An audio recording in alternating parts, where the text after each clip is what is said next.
everyone, how's it going? I'm DK. I'm Rizzo. And I'm Zero, and today on Anime Reaction Watch episode 9 of the Tales of Zesteria. The X.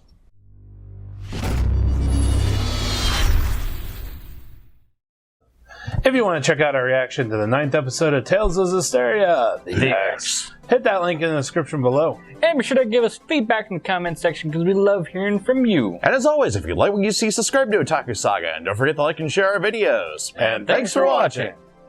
So, this episode was a whole lot better than the last episode. Oh my god. The disjoined, conjoined. Finally.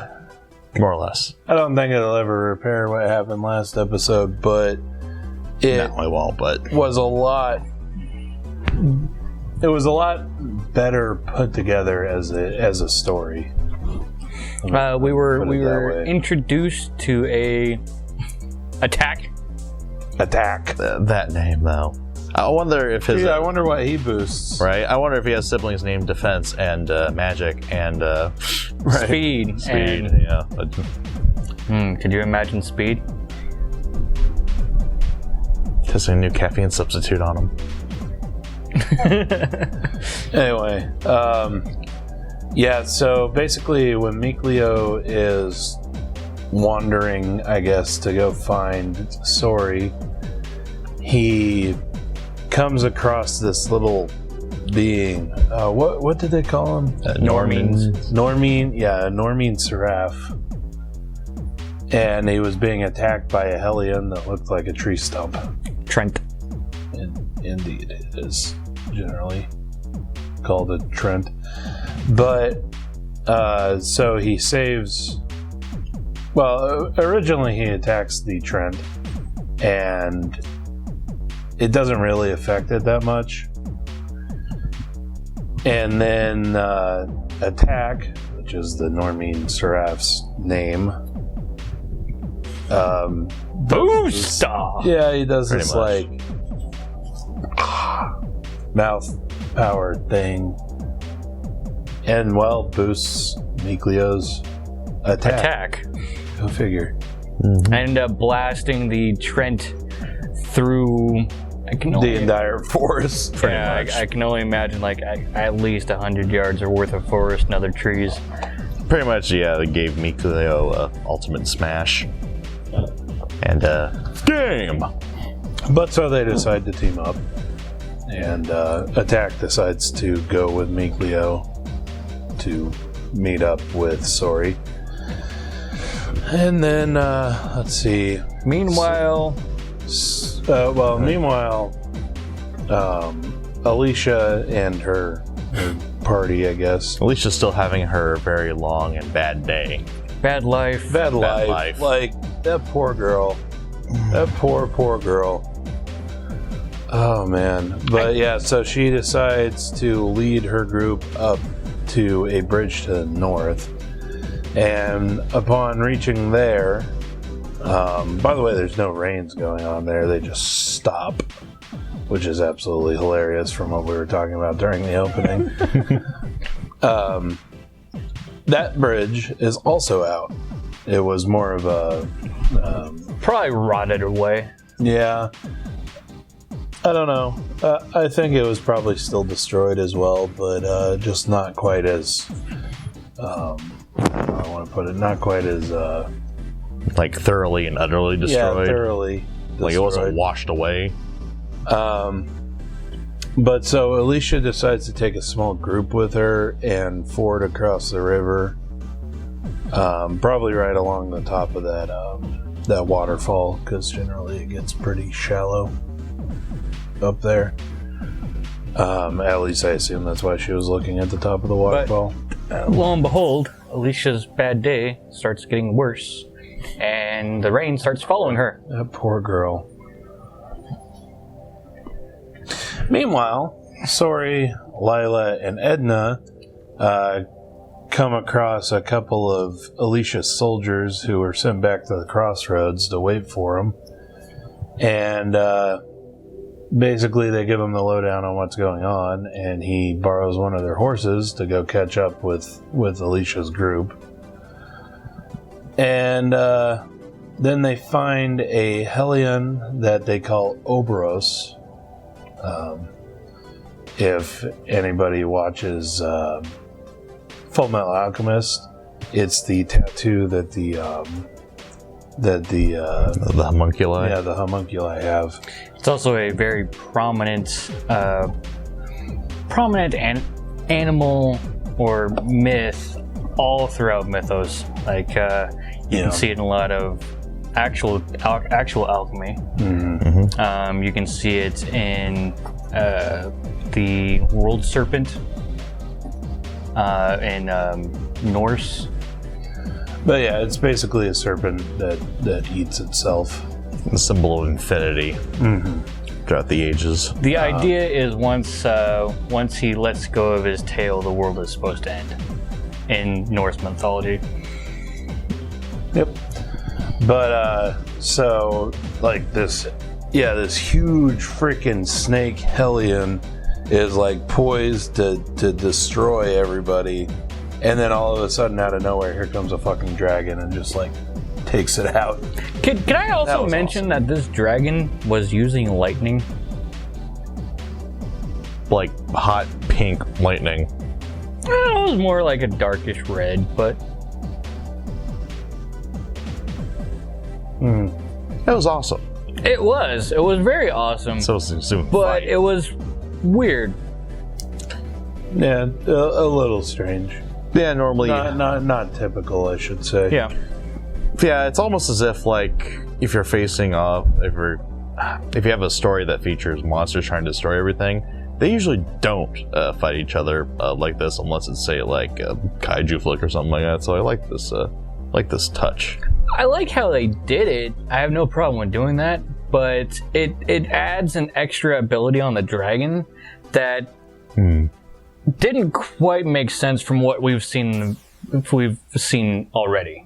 Yeah. We've never seen that attribute. We've never seen lightning as an attribute of a dragon. It's always fire, never anything else. So I think it'd be either or. Also, if they tried to, but like I made a joke out because all that you saw was red lightning. Oh, did Ouroboros like piss off Thor or something? And then a dragon shows up. I'm like, wait a minute, that makes no sense. Just a little detail. Yep. But so Sori, I guess, well, kind of fends off the dragon a little bit. With the newly partnered Edna. Which is a couple of floating gauntlets, which looks really cool. kind of reminds me actually of Zwei from Soul Calibur 5. The sort of like spirit kind of hanging around and just punching, slashing at things. But so he decides that he really needs to go catch up with Alisha after the dragon leaves. He needs to go catch up with Alisha, so he uses Edna's powers to create basically a new bridge. It's not like a perfect bridge or anything. But it was it's like just a Raise like big-ass columns of stepping land, stone. just definitely wouldn't be able to convince a horse or anything else to travel across that bridge. oh, of course not. But a person would easily be able to just jump from rock to rock and just get across. Yep. But so then we zoom over to the city. I think it was like Maryland. I can't remember the name of the city. But we zoom over to the city where Alisha is attempting to administer the medicine. And as it turns out, none of the medicine works because it's not like a natural illness. It's all because of the malevolence in the area. So, she feels a little frustrated about it, which comes out when Sori finally does catch up to her. Yeah, she Oh, and I guess because Sori is, starting to get some experience with the shepherd abilities, I guess. Yeah, he's starting to level up. Alisha is now able to hear the seraphim without Sori thinking about it, without him having to close his eyes, close his ears, and touch Alisha her. and stuff like that. Well, there goes that Alisha. excuse.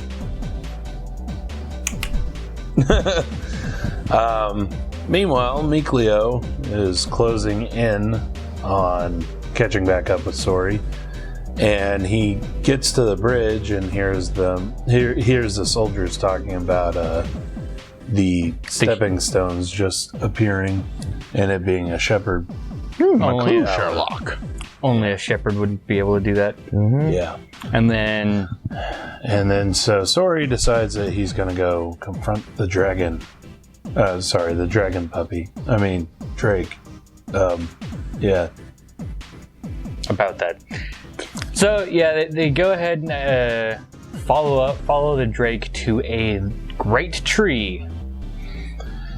And basically the idea was that Edna would hold the Drake on the ground while Sori teamed up with Lila and purified it. But rule number 1. Yeah. As it turns out, the dragon was more powerful than they expected, and Edna was not able to hold it on the ground.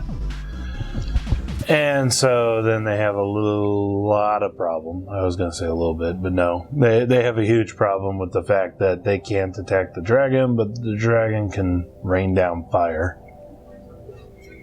And obviously, it's you could tell that they're leading up to Mikleo saving the day. Mikleo saving the day with his bow, And he certainly did. Didn't take him very long, which I find very surprising.